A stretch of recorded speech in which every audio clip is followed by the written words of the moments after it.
everyone, my name is Malete and welcome to Money Matters. Money Matters is an interactive show that aims to educate our viewers on their consumer rights and provide advice on money-related matters. Do you perhaps have a money-related matter or problem that you would like advice on? Well, do contact us and we may be able to provide you with some expert advice. Today on the show, we are talking all things credit. Have you ever owned a credit card? What have your experiences been with credit? Well, please do join us, have your say, share your comments, contributions on our Facebook and Twitter platforms using the hashtag #MMOnSID, and don't forget to tag us at the SID Media.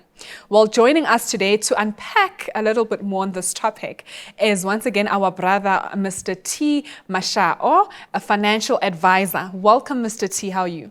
Thank you. I'm great to be here. I love it, I love it, love it. Thank you so much. It's been such a pleasure to have you with us today in studio. Credit. Yeah. Credit. I think we find ourselves in trouble because of credit. In simple terms, I think a lot of people use credit in a form of credit cards as an example, right? Sure. In simple terms, what is a credit card? What does it give me access to, and what can I buy and what can't I buy with a credit card? Okay. A credit, let's start with credit, actually. Why was credit actually implemented? When the banks started with the implementation of credit, they were actually saying we are opening a space to consumers to can be able to buy things that they can afford at the moment, things that are of an emergency or things that they are really that is really a need for them, such as a home, such as a car and all of that. Most of us don't have R1 million to go and buy a home or 500,000 to buy a car cash. So a credit was actually implemented for that purpose. And then we had different compartments of credit, one of them being a credit card. So a credit card was actually implemented for the same purpose, to ensure that it helps you on the event of a financial emergency. You don't have finances now to cater for a certain emergency, and then a credit card will be able to cater for that. So that was the main purpose of a credit card. Okay. And I suppose we've got different types of credit cards. I mean, we can have clothing, a store account, store-specific account, so like a clothing account, and I can have a bank credit card. What other credit cards can I have? I mean, to purchase things online? Well, we have, like you said, the business credit card and a personal credit card. So they will actually check your financial appetite or your financial record or your credit record and so forth. And then they'll be able to tell you, okay, you qualify for a certain amount of money to use for emergencies, which is what it was initially meant for. However, then it goes in as far as your earning is concerned. Others will be on a certain level, platinum, gold, and so forth and so on. So it depends on how much you actually earn and what is the translation of your credit record. Are you credit worthy or are you not credit worthy? And then you'll be offered those options in as far as credit is concerned. I see. Yeah. And I suppose, I mean, having a credit card is like a buzz these days, you know. So credit cards are becoming a lot more common. Yeah. You know, we use them to purchase things online. Would you say that perhaps that's particularly the reason why people are nowadays opting for credit cards or wanting to at least own a credit card because of the online shopping? Well, I must say that there is good credit and there is bad credit. Yeah. So it is good to have a credit card, but most people, they don't actually use it for a good purpose. I'll tell you why am I saying it's good to have a credit card. Yeah. The banks, when they offer you a credit, they are actually saying we are giving you our money that you are going to give it back to us with an interest. Yes. Right. Yes. So when we give you a credit card, we are giving you a card that has our money that you are able to have access to. So now that we have the cyber online people that steal our monies and so forth. So if they steal a money that is in a credit card, they are stealing the bank's money. They are not stealing your money. So a credit card is good one in that aspect to say, I'm not actually using my money to transact online. So if I transact online and you find that money gets stolen or anything like that, it's not your money, it's the bank's money. And the banks already have fidelity insurance and all of those things that they've set up in place to ensure that they protect their money. Yeah. So it is good to have a credit card, but we must be wary not to use it for the wrong things. Not to use it for the wrong things, right? What are some of the key or major differences between a personal credit card and a commercial credit card? Because I know you've referenced, you made mention to like a business or commercial card. Right. What are the major differences there? Okay, a personal credit card is a credit card that I take as an individual. For my household emergencies, for my personal emergencies, and so forth. But a commercial one, it's mainly used for businesses, for some operations of the business. For argument's sake, if you are running a logistics company and then your trucks are traveling provinces and so forth, you wouldn't want your drivers to carry hardcore cash with them. So you will give them a facility that you control, because if you give them money in their bank account, they can still use it for whatever reason. So you will say, I'm going to create a credit facility in a form of a petrol card. So every time you transact, you can only transact for the purpose of purchasing a petrol on credit, and then I will pay it at the background to the company in which you have purchased that from. So the commercial ones, mainly they use it for security and ensuring that their drivers, for argument's sake, in this example, that they don't have hardcore cash. So you use it for one of those, like petrol, or running some of the expenditures of your business, what you need, emergencies that you don't actually have cash for. And then for personal, like I said, you use it for your personal household issues. And I suppose, again, the assessment that the bank applies in assessing the credit score for a person and a company would be different, right? And I mean, what are some of the nuances or the differences, you know, between the assessment that is applied for an individual and the assessment that is applied for a bank, for a company, yes. Well, the principle is the same. Okay. Right. Because if a company's finances are very terrible, there is absolutely no way or there's little chance that they will be offered a credit or a credit card. Similarly, if an individual's financial are in tatters, when the banks look at the record, they see that no, this person is not actually using their finances quite well, then they might not offer you. So it's the same. How are you actually managing your finances? Are you managing them well? Are you managing them in a way that you are showing us that you are reckless? So if we offer you our money, even though with the anticipation that we are going to get more money out of it, we are always cognizant of the fact that is it an individual or is it a company that is able to give us back our money? And how do the banks check that? They check it through your record. How have you been transacting? Are you able to pay your debts? Yes or no? If you are not able to pay your debt, if we give you more debt, will you also be able to pay us? So there's little chances you'll be able to pay us. So there's little chances that you're going to be offered any form of credit. So the assessments, the principle, like you said, can be the same, but I suppose the way that they assess, because they need to look at the assets that they can attach in the event that you fail to make the payments. I see. So those are some of the nuances that then have to be applied. Oh, well, thank you for that. I think then to our guests, we'll just go for a quick ad break. We'll be back shortly, but please do continue engaging with us. Share your views, share your comments, ask your questions. Let's unpack a bit more on this topic. Use the details that are appearing right now on your screen. We'll be back shortly.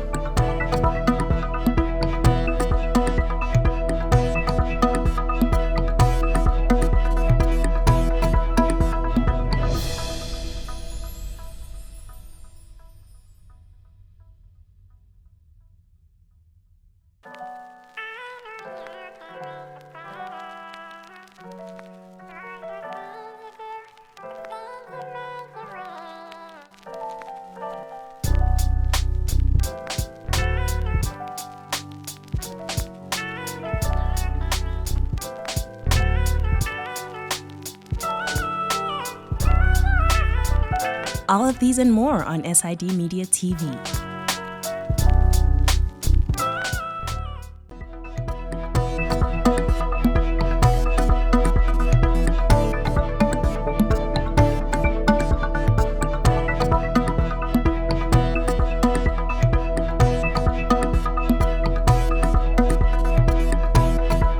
Welcome back, and this is Money Matters. If you have just joined us, we are talking all things credit with Mr. Titi Mashao, a financial advisor. And before the break, we were unpacking a little bit on the different types of credit cards. What is credit card? What is credit, to begin with? And just to try and understand a little bit better on some of the different aspects that pertain to credit, or even a credit card for that matter. Please do engage us on social media. Don't forget to tag us, hashtag MM on SID. That is MM on SID on both Facebook and Twitter platforms. Now, Mr. Mashao, to continue our conversation. Sure. We're talking all these things credit, but for me to actually access credit, I need to have a particular score or credit score, right, for me to be credit worthy, so to call it. What is a credit score and how is it calculated? What factors are considered in coming up with the credit score that actually allows me to have access to credit? Yeah. The first point of departure is that you must earn an income. Okay. By any means whatsoever. So you earn an income, then firstly, that's the first point of saying now you might qualify for a credit. And then the banks use a platform that they actually check in terms of your credit scoring. So they will check different companies like your Experian, Trust Unions, and so forth and so on. So firstly, they will check what is your credit level?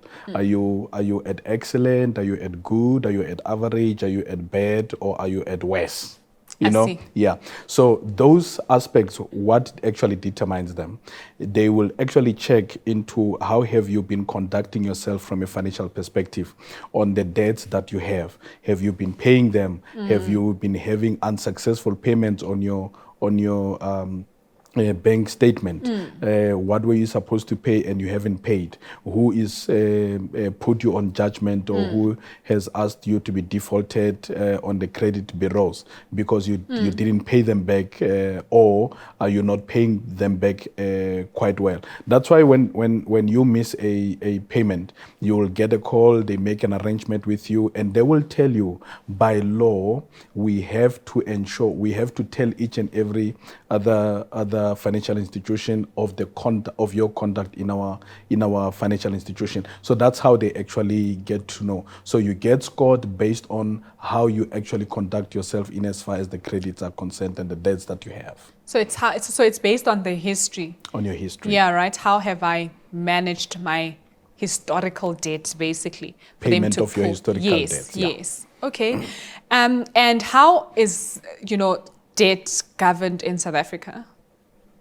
Well, debt is governed quite well. Like we have things like your National Credit Act. Yes. And then the reason for those is to ensure that there is fairness from both parties. I see. Yeah, from the one that offers the credit and the one that receives the credit. Yes. Because what normally would have happened previously in the future, the banks will just come, you earn 1,000 rand, but they give you 1,000,000 rand worth of credit, and you have to pay 10,000 rands a month, but you're earning only 1,000 rand. So because of that, it is what we call reckless lending. Yes. So they are giving you money recklessly because they know that they need to get an interest out of it. So one, it was to ensure that to ensure that no financial institution will offer you credit recklessly. And on the other side, they are also protecting the banks to say TT Mashao cannot come and say, I want 1 million worth of credit and going to use it recklessly for things that are not worth taking credit for. I just want to splash it. I just want to buy nice clothes. I just want to do reckless things with the money. Yeah. So they will ask you, what do you want to use the money for? And then after that, they will then check with your record, what how have you been spending, how much do you earn, and then will you be able to cater after your expenditures? How much are you still left with what you are left with? Will you be able to cater for the new credit that you are taking? If yes, if no, then they will be saying, okay, you want this much, but with your current financial position, we can only be able to offer you this much, or we can offer you exactly what you want, or we can offer you more. Then you make your decision based on that. Well, you've mentioned something quite interesting, right? When you spoke about reckless lending, and Yeah. it actually reminded me of certain financial institution. I think it was infamous for reckless lending a couple of years ago. Yeah. It got under fire for reckless lending, you know, and there was just a lot of drama around that story or that saga. Sure. Can we just unpack a little bit when we talk reckless lending? What exactly does that mean? Okay. So reckless lending in a layman's term. I earn 10,000 a month. Yes. Right?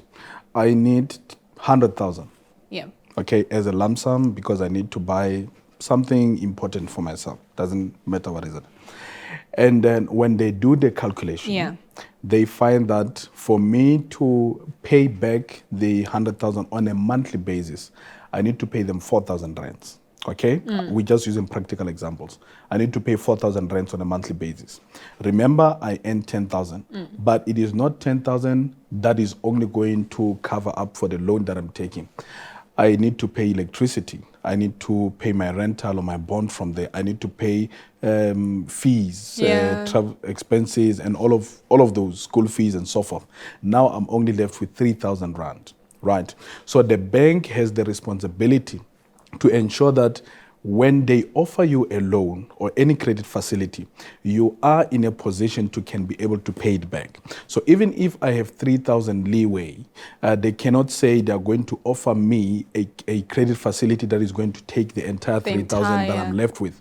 So they know that from the 3,000, there's a portion percentage that they can take out, a maximum percentage out of that. They cannot take all of it. So reckless lending comes when the credit provider, the person that provides with credit consciously knows that they are doing something wrong. I see. They are over embedding you with credit. I see. But they are giving it to you anyways. So they are giving you something that they know you will not be able to cater for. It is too heavy for your financial muscles, but they are giving it to you anyways. For whatsoever reasons. Maybe there are targets that they need to reach at the bank because it sells for them. Maybe the consultants decided to jeopardize the system and ensure that you get that. It is considered to be reckless lending. So reckless lending is me offering you something that you will not be able to cater for from a financial perspective. And I suppose how important is it then that when the bank actually gives me that assessment, that I am truthful in that assessment to ensure that I am protected? Yeah, it is crucial that you tell as much truthful information as possible, because anyways, even if you tell us that I'm earning 10,000 rands, my expenses are only 1,000 rands, so it means I'm left with 9,000 rands. Yeah. They still ask for your bank statement and all of that, so they can do the validation for themselves and see that no, but she says that she's left with 9,000, but on a monthly basis, she's actually on a negative 9,000. So she forgot the negative part, you know. So they need to do that validation for themselves. So even if you are not truthful, the bank still has the responsibility to do the validation. So for some reason also, the regulator will still say, where is your validation? Did you do the validation? On the validation, what did you encounter? We have few cases perhaps where someone will give an incorrect bank statement, a bank statement that says they have 150,000, but they actually have 5,000 or less. You know, so those fraudulent activities we do have also. Sure, there's quite a bit to unpack on that, but I think we need to go for a quick ad break. We are going to go for a quick ad break, but we'll be back shortly after this. Please don't forget to engage with us on Twitter and Facebook using the hashtag MM on SID. See you back shortly.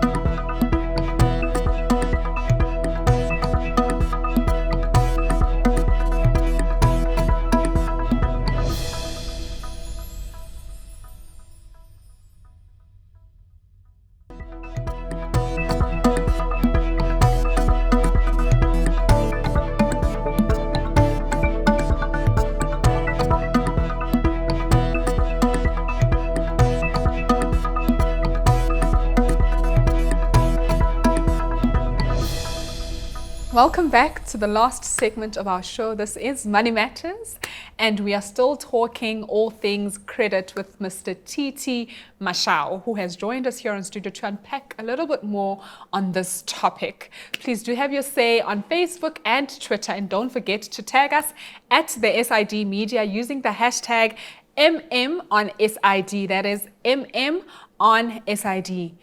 Mr. Mashao, you know, we were talking obviously about some of the measures that government has put in place to protect me as the consumer as well as the provider of the credit against reckless lending, right? And I suppose that's the reason why banks and financial institutions have got this rigor.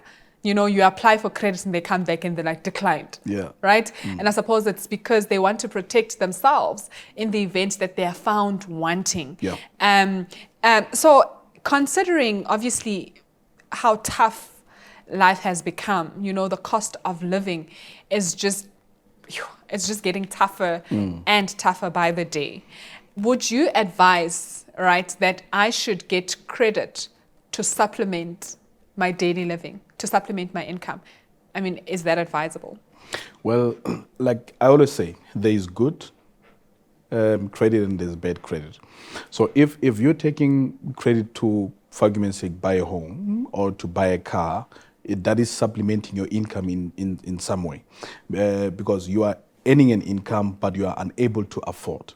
So you can supplement your income in that way. But if you are taking credit for the purpose of just wanting to look lavish, just to buy things that you can't afford and they are not necessary, they are so unnecessary financially, then I would say it is not advisable.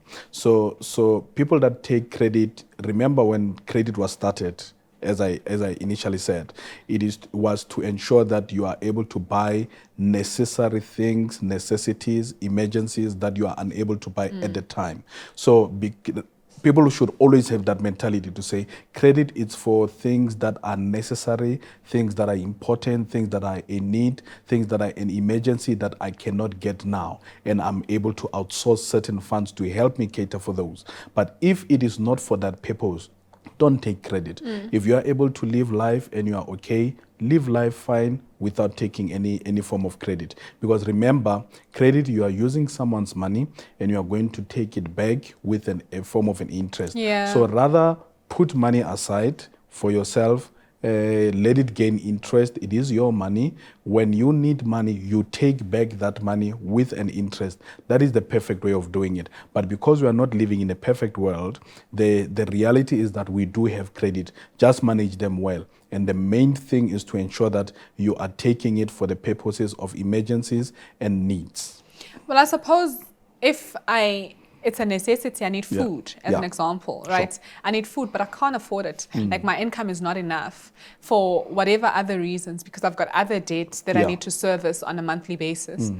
And now come month end, I don't have money.